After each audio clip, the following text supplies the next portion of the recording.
Hello friends, myself doctor Mayur Saida and इस video में हम डिस्कस करने वाले हैं स्क्रीनिंग टेस्ट के बारे में। इसके अंदर स्क्रीनिंग टेस्ट के टाइप्स, उसके क्राइटेरियाज एंड कैलकुलेशंस के बारे में हम डिटेल में डिस्कस करने वाले हैं।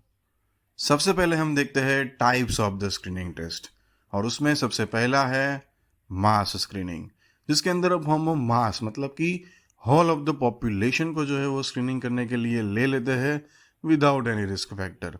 इसमें सपोर्ट जो है लोगों का बहुत ही अच्छा मिलता है, बट जिनको ही हम आइसोलेट करते हैं इस टेस्ट से, उनका सूटेबल ट्रीटमेंट भी जो है वो होना चाहिए।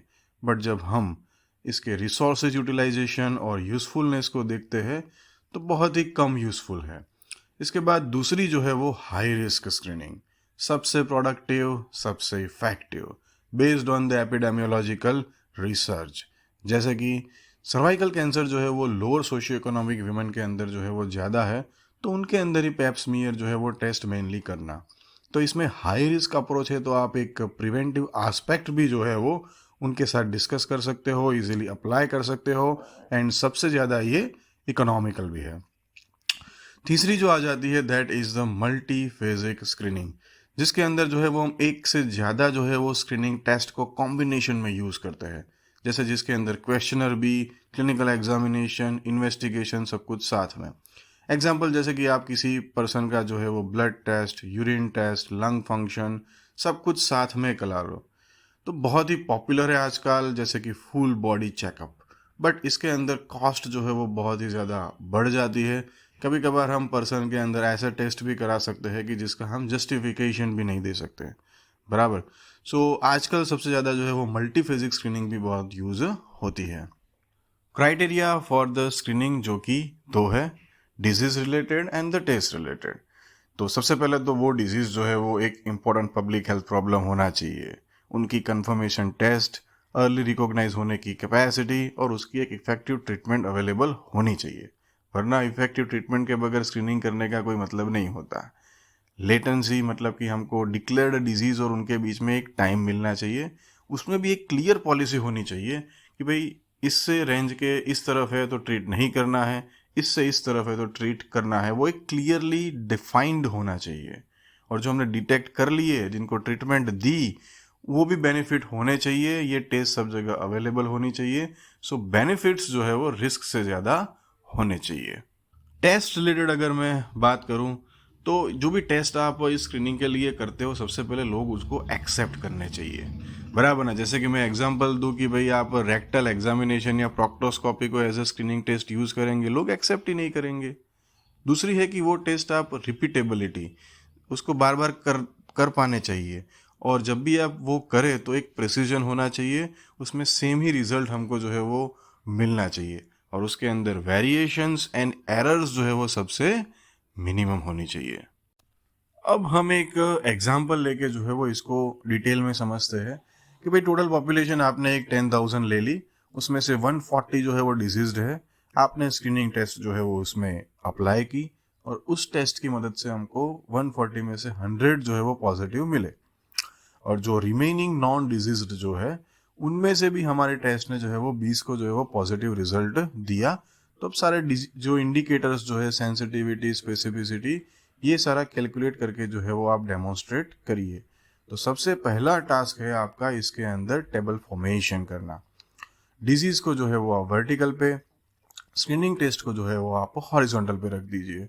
तो डिजीज में प्रेजेंट, एब्सेंट, स्क्रीनिंग टेस्ट में positive and negative. So total जो 10,000 जो है उसमें से 100 को हमारे टेस्ट ने डिटेक्ट किया, तो बाकी के नेगेटिव हो गए 40, और जो नेगेटिव थे उनमें से भी जो है वो 20 को जो है वो हमारे टेस्ट ने जो है वो डिटेक्ट किया, तो बाकी के जो हो जाएंगे 9,840। तो इस तरीके से सारे कैलकुलेशंस जो है वो हो जाएंगे। तो और उसके हिसाब से जो 100 हुए वो हमारे टेस्ट के ट्रू पॉजिटिव, जो भी 9840 हुए that is the true negative, और जो 20 जो है वो फॉल्स पॉजिटिव, एंड 40 जो है that is the false negative. सबसे पहले डिस्कस करते हैं टेस्ट की सेंसिटिविटी। सेंसिटिविटी मीन्स जो भी डिजीज्ड है उनमें डिजीज डिटेक्ट करने की कैपेसिटी। इसलिए इक्वेशन हो जाएगा true positive divided by total diseased.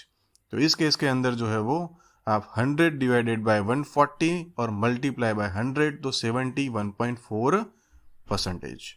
और स्पेसिफिसिटी है भाई जिनमें डिजीज्ड नहीं है उनमें नहीं डिटेक्ट करने की भाई कैपेसिटी, तो इसके अंदर वो हो जाएगा equation true negative divided by non diseased और मल्टीप्लाई बाय द 100 तो वो हो जाएगा 99.8%। नाउ डिस्कस करते हैं हम प्रेडिक्टिव वैल्यूज। सेंसिटिविटी स्पेसिफिसिटी के लिए हमने टेबल के अंदर वर्टिकली इक्वेशन डाला था, प्रेडिक्टिव वैल्यू के लिए जो है वो हॉरिजॉन्टली है।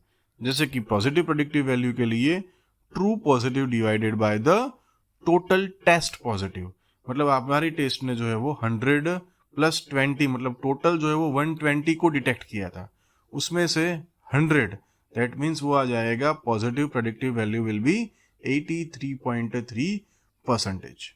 और नेगेटिव प्रेडिक्टिव वैल्यू जो है वो बन जाएगी कि आपके जितने भी टेस्ट नेगेटिव जो है उसमें से ट्रू नेगेटिव कितने हैं, तो इस हिसाब से जो है वो 9840 डिवाइडेड बाय 9880 मल्टीप्लाई बाय 100 तो वो आ जाएगा 99.6%। इसका सिंपल मीनिंग है कि आपकी टेस्ट ने अगर नेगेटिव रिजल्ट जो है वो डिक्लेयर किया तो 99.6% है कि भाई उसको डिजीज्ड नहीं है।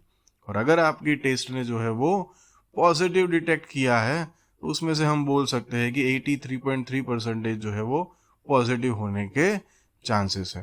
तो इस तरीके से प्रेडिक्टिव वैल्यूज जो है वो टेस्ट का अपना डायग्नोस्टिक पावर है और इसका डिपेंडेंसी जो है वो उस टेस्ट की सेंसिटिविटी, स्पेसिफिसिटी और उस एरिया के डिजीज प्रिवेलेंस पे रहता है।